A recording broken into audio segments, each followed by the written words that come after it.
Hi, my name is Macaulay, and today we're going to be talking about relationship scams. Relationship scams involve a scammer posing as a friend, family member, or a potential romantic interest or other trustworthy figure in order to gain a person's trust and extract money from them. Now, these sorts of relationship scams play out in a couple of different ways, but more often than not, you'll befriend someone online, perhaps on Facebook or some other social media site, and then quickly thereafter ask for money. But these can be particularly difficult for us to spot, especially because of how they work. Relationship scams really depend on preying on our emotions. And when we feel emotionally attached to someone, it can be harder for us to see red flags, and that's exactly what they rely on.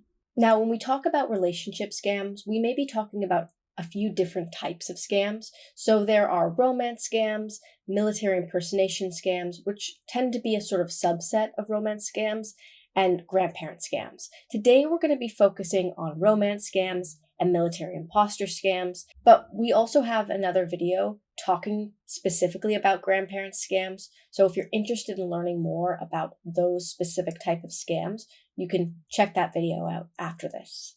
Now, a romance scam is when a fraudster pretends to have a romantic connection with someone online.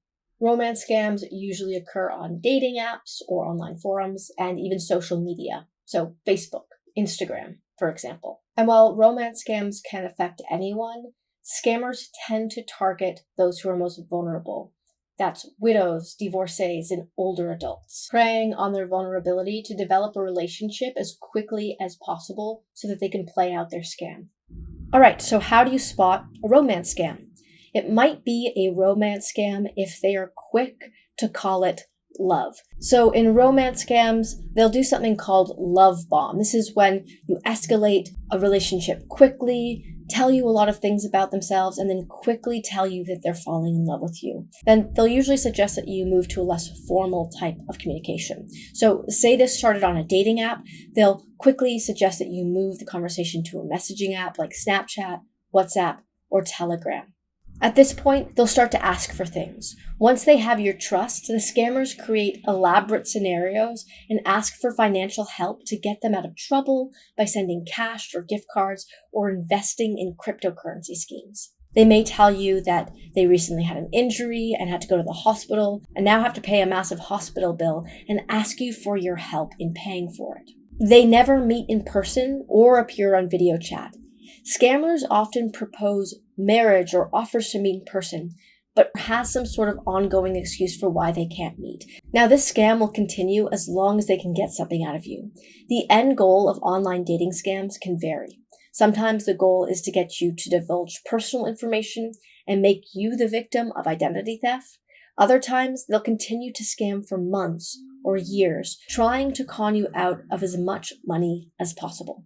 The one thing about romance scams is they tend to play out over time. They're not, one-shot scams. They tend to occur over weeks, months, even years. So we're going to look at this a couple ways. One, through the lens of if you are the victim, and another way through the lens if it's someone you know who you suspect is being victimized. So let's first talk about what to do if you are the target of a romance scam.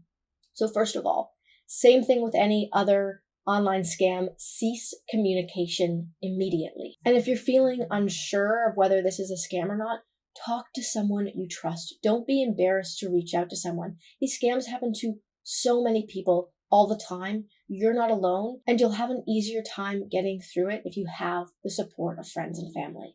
And once you've ceased communication and sought support from family and friends, report the scam. Report it to your local law enforcement and to the anti-fraud center. And again, always document everything. So if the communication has been happening over Facebook, take screenshots so that when you make your report, you have that as evidence. Now, what should you do if you suspect someone you love is being targeted by a romance scam? If you can, take action before it happens. Check in with your loved ones who may be lonely or isolated.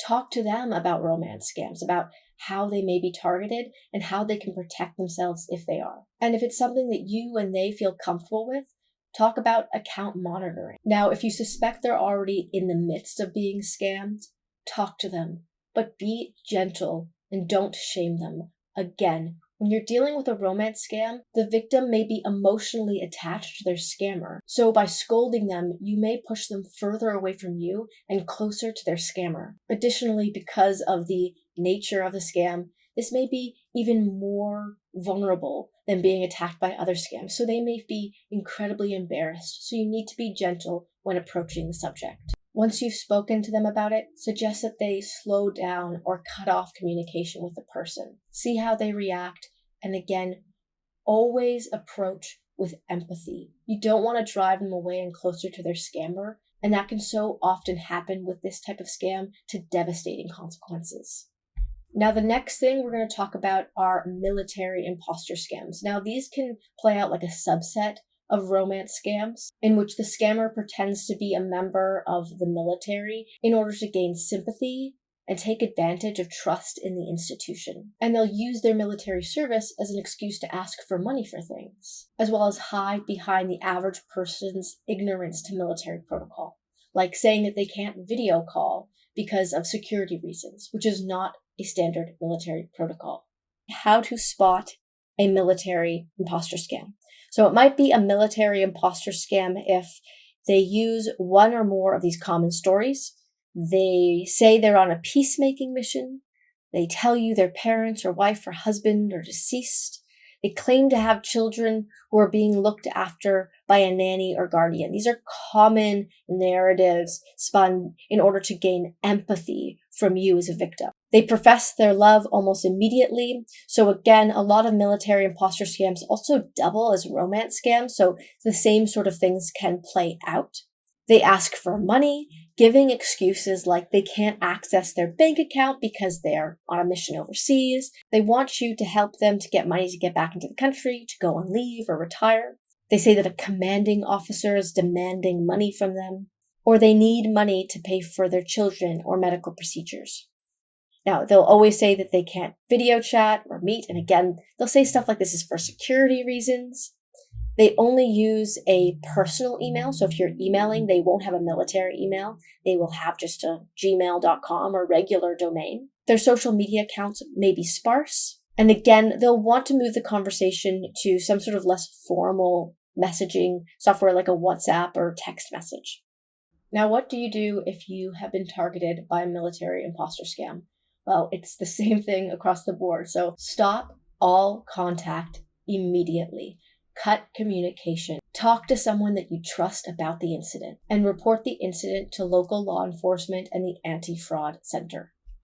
So here is your relationship scam rulebook. If you suspect you or someone you love is being targeted by a relationship scam, 1. Cease all communication. 2. Document your conversations. 3.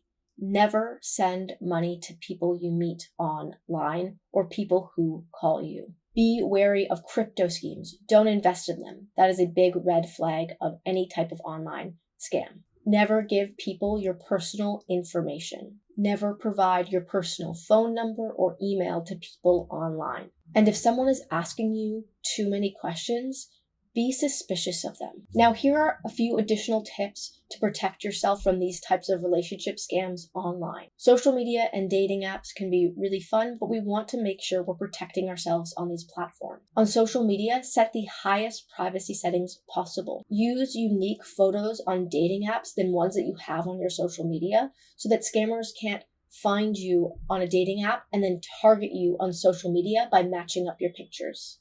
Do not give away too much information, especially if you've never met this person in real life. And lastly, keep the messaging on the app on Facebook or on the dating app.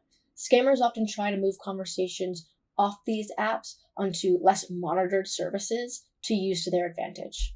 If you meet someone online, do your research. Do a quick Google search of their photos or name. Look for mismatched photos and names on profiles online. Search their name on social media. Are there multiple profiles? And Google their name plus the word scam. If someone else has been scammed using the fake identity of the scammer, they may have posted about it on Reddit or Twitter or other forums online, and you may be able to find information about them. When you're online, always be skeptical. Meeting people offline in person in public spaces is always a good way to build trust. Be careful about doing any favors or trusting people too quickly online, especially if you haven't met them in real life. If they start talking about money or needing help or having some sort of medical emergency, take this as a red flag. All right, if you have any more questions about this topic, you can always call Cyber Seniors toll-free at 844-217-3057 or visit us online at cyberseniors.org.